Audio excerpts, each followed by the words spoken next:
ካንሰር ብዙዎቻችን የሰማነው ቃል ነው። ነገር ግን ምን ያህል ህይወታችን እንደሚነካ ወይም ለእያንዳንዳችን ቅርብ እንደሆነ አስበው ያውቃሉ? ካንሰር በየዓመቱ በሚሊዮን የሚቆጠሩ ሰዎች የሚያጠቃና ለሞት የሚዳርግ እርስዎን፣ ቤተሰብዎን ወይም የሚወዱትን ሰው ሊመለከት የሚችል እውነታ ነው። በዚህ ቪዲዮ ስለ ካንሰር መሰረታዊ ነገሮችን በቀላልና ግልጽ በሆነ ቋንቋ ይቀርባል። ምክንያቱም ካንሰር ትልቅ ስጋት በሆነበት ዓለም ውስጥ ትንሽ ግንዛቤ እንኳን እጅግ ጠቃሚና አስፈላጊ ሊሆን ይችላልና። ማሳሰቢያ፣ ይህ መረጃ ግንዛቤ ለማስጨበጥ የቀረበ እንጂ የባለሙያ ሕክምናን የሚተካ አይደለም። ስለዚህ ለተሟላ መረጃና ምክር ሁልጊዜ የባለሙያ እርዳታ ይጠይቁ። በዓለም ላይ ለሞት ከሚዳርጉ ምክንያቶች ካንሰር በሁለተኛ ደረጃ ላይ ይገኛል። ነገር ግን በካንሰር ቅድመ ምርመራ፣ ሕክምናና የመከላከል መሻሻሎች ምክንያት ለብዙ የካንሰር አይነቶች ከበሽታው የመዳን መጠን ከጊዜ ወደ ጊዜ እየተሻሻለ ነው። በመጀመሪያ ካንሰር ምንድን ነው? በቀላሉ ለመግለጽ ካንሰር አንዳንድ የሰውነት ህዋሳት ወይም ሴሎች ከቁጥጥር ውጭ በማደግ ወይም ሌሎች የሰውነት ክፍሎች የሚዛመቱበት በሽታ ነው። በትሪሊዮን የሚቆጠር ህዋሳትን ባቀፈው የሰው አካል ውስጥ ካንሰር ከሞላ ጎደል በማንኛውም ቦታ ሊጀምር ይችላል። በተለመደ ሁኔታ የሰው ህዋሳት ሰውነት በሚፈልጋቸው መጠን ያድጋሉና ይባዛሉ። ይህ ሂደት የህዋስ ክፍፍል ወይም ሴል ዲቪዥን ይባላል። ህዋሳት ሲያረጁ ወይም ሲጎዱ ይሞታሉ። አዳዲስ ህዋሳትን ቦታቸውን ይተካሉ። ነገር ግን አንዳንድ ጊዜ ይህ ስርዓት ያለው ሂደት ይስተጓጎላል።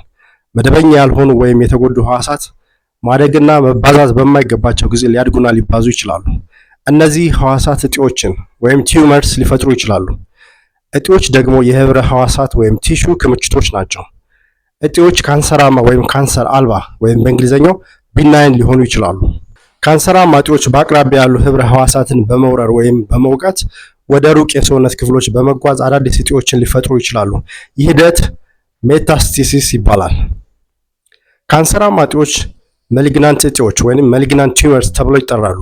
ብዙ የካንሰር አይነቶች ጠጣር እጢዎችን የሚፈጥሩ ሲሆን እንደ ሊውኬሚያ ያሉ የደም ካንሰሮች ግን በአብዛኛው ጠጣር እጢ አይፈጥሩም። ካንሰር አልባ ወይም ቢናይን እጢዎች ወደ አቅራቢያ ያሉ ህብረ ህዋሳት አይዛመቱም ወይም አይወሩም። እነዚህ እጢዎች በቀዶ ጥገና ከተወገዱ በኋላ አብዛኛውን ጊዜ እንደገና አያድጉም። ካንሰራማ እጢዎች ግን አንዳንድ ጊዜ እንደገና ሊያድጉ ይችላሉ። ሆኖም ካንሰር አልባ እጢዎች አልፎ አልፎ በጣም ትልቅ ሊሆኑ ይችላሉ። አንዳንዶቹ ለምሳሌ በአንጎል ውስጥ የሚገኙ ካንሰር አልባ እጢዎች ከባድ ህመም ሊያስከትሉ ወይም ለህይወት አስጊ ሊሆኑ ይችላሉ። ካንሰር እንዴት ይከሰታል? ካንሰር በዘረመል ወይም በጄኔቲክ የሚመጣ በሽታ ነው። ማለትም የህዋሶቻችንን አሰራር በተለይም እንዴት እንደሚያድጉና እንደሚከፋፈሉ የሚቆጣጠሩትን ጂኖች ወይም ዘረመሎች በሚያጋጥሟቸው ለውጦች ምክንያት የሚከሰት ነው። ካንሰርን የሚያስከትሉ በዘረመል ለውጦች በሚከተሉት ምክንያቶች ሊከሰቱ ይችላሉ። አንደኛ፣ ህዋሳት በሚከፋፈሉበት ጊዜ በሚፈጠሩ ስህተቶች። ሁለተኛ፣ በአካባቢ ባሉ ጎጂ ነገሮች ምክንያት በዲኤንኤ ላይ በሚደርስ ጉዳት፣ ለምሳሌ በትንባሆ ጭስ ውስጥ ባሉ ኬሚካሎች እና ከፀሐይ በሚመጡ አልትራቫዮሌት ወይም ዩቪ ጨረሮች። ሶስተኛ፣ ከወላጆቻችን በዘር ሲተላለፉ። በተለመደ ሁኔታ ሰውነታችን የተጎዳ ዲኤንኤ ያላቸውን ህዋሳት ወደ ካንሰርነት ከመቀየራቸው በፊት ያስወግዳቸዋል። ነገር ግን ይህን የማድረግ የሰውነታችን ችሎታ በእድሜ እየገፋን ስንሄድ ይቀንሳል። በስተርጅና ለካንሰር የመጋለጥ እድል ከፍ የሚልበት አንዱ ምክንያት ይህ ነው። የእያንዳንዱ ሰው ካንሰር ልዩ የሆነ የዘረመል ለውጦች ጥምረት አለው። ካንሰሩ ማደጉን በሚቀጥልበት ጊዜ ተጨማሪ ለውጦች ይከሰታሉ። በአንድ እጢ ውስጥ እንኳ የተለያዩ ህዋሳት የተለያዩ የዘረመል ለውጦች ሊኖራቸው ይችላል። የካንሰር አይነቶች። ከ100 በላይ የካንሰር አይነቶች እንዳሉ መረጃዎች ያሳያሉ። የጤና ባለሙያዎች ካንሰርን በሰውነት ውስጥ በጀመረበት ቦታ እና በሚያጠቃው የህብረ ህዋስ ወይም ቲሹ አይነት ይመድቧቸዋል። በመሆኑም 3 ሰፋፊ የካንሰር ምድቦች አሉ። አንደኛ፣ ጠጣር ካንሰሮች ወይም ሶሊድ ካንሰርስ። ይህ በጣም የተለመደው የካንሰር አይነት ሲሆን ከጠቅላላው የካንሰር ታማሚዎች ከ80% እስከ 90% የሚሆነውን ይይዛል። ይህ እንደ ቆዳ፣ ጡት፣ አንጀትና ሳምባ ባሉ የሰውነት ክፍል ሽፋን ህብረ ህዋሳት ኤፒቴሊያል ቲሹ ላይ የሚፈጠር ካርሲኖማ እና በአጥንትና በአያያዥ ህብረ ህዋሳት ኮኔክቲቭ ቲሹስ ላይ የሚፈጠረውን ሳርኮማ ያካትታል። ሁለተኛ፣ የደም ካንሰሮች ወይም ብለድ ካንሰርስ። እነዚህ በደም ህዋሳት ወይም በሊምፋቲክ ሲስተም ውስጥ የሚጀምሩ ካንሰሮች ናቸው። ለምሳሌ ሊውኬሚያ፣ ሊምፎማ እና መልቲፕል ማይሎማ ይጠቀሳሉ። ሶስተኛ፣ ድብልቅ ወይም ሚክስድ። 2 ምድቦችን ወይም ንዑስ አይነቶችን የሚያካትቱ ካንሰሮች ሲሆኑ ለምሳሌ ካርሲኖ ሳርኮማ ይጠቀሳል። እንደ ዓለም ጤና ድርጅት ወይም WHO መረጃ እንደ አውሮፓውያን አቆጣጠር በ2022 ዓ.ም በዓለም ላይ በግምት 20 ሚሊዮን አዲስ የካንሰር ታማሚዎች የተመዘገቡ ሲሆን 9.7 ሚሊዮን ሰዎች ደግሞ በበሽታው ምክንያት ሞተዋል። በካንሰር ከተመረመሩ በኋላ ባሉት 5 ዓመታት ውስጥ በህይወት የነበሩ ሰዎች ቁጥር በግምት 53.5 ሚሊዮን ነበር። በህይወት ዘመናቸው ከ5 ሰዎች አንዱ ገደማ በካንሰር ይያዛሉ። በግምት ከ9 ወንዶች አንዱ እና ከ12 ሴቶች አንዷ ደግሞ በዚሁ በሽታ ይሞታሉ። በዚሁ ዓመተ ምህረት በዓለም አቀፍ ደረጃ ከተመዘገቡት አዳዲስ የካንሰር ታማሚዎችና ሞቶች ውስጥ 2/3 የሚሆኑት በ10 የካንሰር አይነቶች በድምሩ የተከሰቱ ናቸው። በዓለም አቀፍ ደረጃ በስፋት የተከሰተው የካንሰር አይነት የሳምባ ካንሰር ሲሆን የሴቶች የጡት ካንሰር በሁለተኛ ደረጃ ይገኛል። በመቀጠል የትልቁ አንጀት ካንሰር፣ የፕሮስቴት ካንሰር እና የጨጓራ ካንሰር ናቸው። በዓለም አቀፍ ደረጃ ለሁለቱም ጾታዎች በጠቅላላው የበሽታው ስርጭት ወይንም ኢንሲደንስ እና የሞት መጠን ወይም ሞርታሊቲ ላይ አንዳንድ የጾታ ልዩነቶች ነበሩ። ለሴቶች በብዛት የተከሰተው ካንሰር እና ዋነኛው የካንሰር ሞት ምክንያት የጡት ካንሰር ነበር። ለወንዶች ግን የሳምባ ካንሰር ነው። ለወንዶች የፕሮስቴት እና የትልቁ አንጀት ካንሰሮች በሁለተኛ እና በሶስተኛ ደረጃ በብዛት የሚከሰቱ ካንሰሮች ሲሆኑ የጉበትና የትልቁ አንጀት ካንሰሮች ደግሞ ሁለተኛው እና ሶስተኛው የተለመዱ የካንሰር ሞት ምክንያቶች ነበሩ። ለሴቶች የሳምባና የትልቁ አንጀት ካንሰር በአዲስ ታማሚዎች ቁጥርና በሞት ብዛት በሁለቱም በኩል ሁለተኛ እና ሶስተኛ ደረጃ ላይ ነበሩ። የማህፀን በር ካንሰር በዓለም አቀፍ ደረጃ በ8ኛ ደረጃ በብዛት የሚከሰት ካንሰር እና 9ኛው ዋነኛ የካንሰር ሞት ምክንያት ሲሆን በ25 ሀገራት አብዛኞቹ ከሰሃራ በታች ባሉ የአፍሪካ ሀገራት በሴቶች ላይ በብዛት የሚታይ ካንሰር ነው። የዓለም ጤና ድርጅት የማህፀን በር ካንሰር ማስወገድ ተነሳሽነትን ወይም WHO ሰርቫይካል ካንሰር ኤሊሚኔሽን ኢኒሺየቲቭ በማስፋፋት የማህፀን በር ካንሰርን እንደ ህብረተሰብ ጤና ችግር ማስወገድ ይቻላል። የካንሰር አይነት ማወቅ ለምን አስፈላጊ ነው? ሁሉም የካንሰር አይነቶች ከቁጥጥር ውጭ የሆነ የህዋስ እድገትን ቢያካትቱም የተለያዩ አይነቶች በተለያየ መንገድ ሊገለጹ ይችላሉ። ለምሳሌ አንደኛ፣ አንዳንዶቹ በፍጥነት ያድጋሉና ይዛመታሉ፣ ሌሎች ደግሞ ዘገምተኛ ናቸው። ሁለተኛ፣ አንዳንዶቹ ለማደግ በሆርሞኖች ላይ ይመረኮዛሉ። ሶስተኛ፣ አንዳንዶቹ በአንድ ቦታ የመቆየት እድላቸው ከፍተኛ ሲሆን ሌሎች ደግሞ በቀላሉ ይዛመታሉ።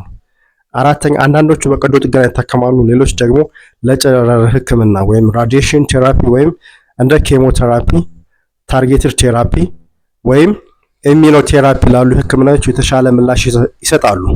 ለብዙ የካንሰር አይነቶች ጥሩ የህክምና ውጤት ለማግኘት ከአንድ በላይ ህክምና በአንድ ላይ ጥቅም ላይ ይውላል። ስለሆነም ህክምና ከመጀመሩ በፊት የካንሰሩን አይነት እና ንዑስ አይነት ማወቅ በጣም አስፈላጊ ነው። ትክክለኛውን አይነት ማወቅ የህክምና ባለሙያዎች የትኛው ህክምና የተሻለ ውጤት እንደሚያስገኝ እንዲያውቁ ይረዳቸዋል። የካንሰር ደረጃ ወይም ስቴጅ ምንድን ነው? አንድ ሰው ካንሰር መኖሩ ሲረጋገጥ መጠኑ ምን ያህል እንደሆነ እና መስፋፋቱን ወይም መዛመቱን ለማወቅ ምርመራዎች ይደረጋሉ። ይህ የካንሰር ደረጃ መወሰን ወይም ካንሰር ስቴጂንግ ይባላል። አብዛኞቹ ካንሰሮች 4 ደረጃዎች አሏቸው። ትክክለኛው ደረጃ የሚወሰነው የእጢውን መጠንና የሚገኝበትን ቦታ ጨምሮ በተለያዩ መንገዶች ነው። ዝቅተኛ ደረጃ ለምሳሌ ደረጃ 1 ወይም 2 ማለት ካንሰሩ አልተዛመተም ወይም ወደ ሊምፍ ኖዶች ወይም ከጀመረበት ዋና ቦታ ወይም ፕራይመሪ ሳይት ጥቂት ወጣ ብሎ ብቻ ተዛምተዋል ማለት ነው። ከፍተኛ ደረጃ ለምሳሌ ደረጃ 3 ወይም 4 ደግሞ የበለጠ ተዛምተዋል ማለት ነው። የካንሰርን ደረጃ ማወቅ በጣም አስፈላጊ ነው። ዶክተሮች በእጢው ላይ ከሚደረጉ ሌሎች ምርመራዎች ጋር ደረጃውን ተጠቅመው ለአንድ ሰው የተሻለውን ህክምና አማራጭ ይወስናሉ። ለካንሰር አጋላጭ ሁኔታዎች ወይም ሪስክ ፋክተርስ ምንም እንኳን የህክምና ባለሙያዎችና ተመራማሪዎች ለካንሰር የመጋለጥ እድልዎን ምን ሊጨምር እንደሚችል ቢረዱም አብዛኛዎቹ የካንሰር ታማሚዎች ምንም የታወቀ የተጋላጭነት መንስኤ የሌላቸው ሰዎች ናቸው። ለካንሰር የመጋለጥ እድልዎን እንደሚጨምሩ የሚታወቁ ምክንያቶች የሚከተሉትን ያካትታሉ። አንደኛ፣ እድሜዎ። ካንሰር ለመከሰት 10 ዓመታትን ሊወስድ ይችላል። ለዚህም ነው አብዛኞቹ በካንሰር የሚጠቁ ሰዎች 65 ዓመት ወይም ከዛ በላይ የሆኑት። ምንም እንኳን በአዋቂዎች ላይ በብዛት ቢታይም ካንሰር የአዋቂዎች በሽታ ብቻ አይደለም፣ በማንኛውም እድሜ ላይ ሊከሰት ይችላል። ሁለተኛ፣ ልምዶችዎ። አንዳንድ የአኗኗር ዘይቤ ምርጫዎች ለካንሰር የመጋለጥ እድልዎን እንደሚጨምሩ ይታወቃል። ማጨስ፣ ለሴቶች በቀን ከ1 መጠጥ በላይና ለወንዶች በቀን እስከ 2 መጠጥ በላይ መጠጣት፣ ከመጠን በላይ ለፀሐይ መጋለጥ፣ ከመጠን ያለፈ ውፍረት እና ጥንቃቄ የጎደለው የግብረ ስጋ ግንኙነት ለካንሰር መጋለጥ አስተዋጽኦ ሊያደርጉ ይችላሉ። አንዳንድ ልምዶችን ከሌሎች ይልቅ ለመለወጥ ቀላል ቢሆንም እነዚህን ልማዶች በመቀየር ለካንሰር የመጋለጥ እድልዎን መቀነስ ይችላሉ። ሶስተኛ፣ የቤተሰቦ ታሪክ። በቤተሰቡ ውስጥ ካንሰር የተለመደ ከሆነ ከትውልድ ወደ ትውልድ የሚተላለፉ የዘረመል ለውጦች ወይም ሚውቴሽንስ ሊኖሩ ይችላሉ። ለተወሰኑ የካንሰር አይነቶች የመጋለጥ ዕድልዎን ሊጨምሩ የሚችሉ በዘር የተላለፉ የዘረመል ለውጦች እንዳሉት ለማየት የዘረመል ምርመራ ወይንም ጄኔቲክ ቴስቲንግ ሊያደርጉ ይችላሉ።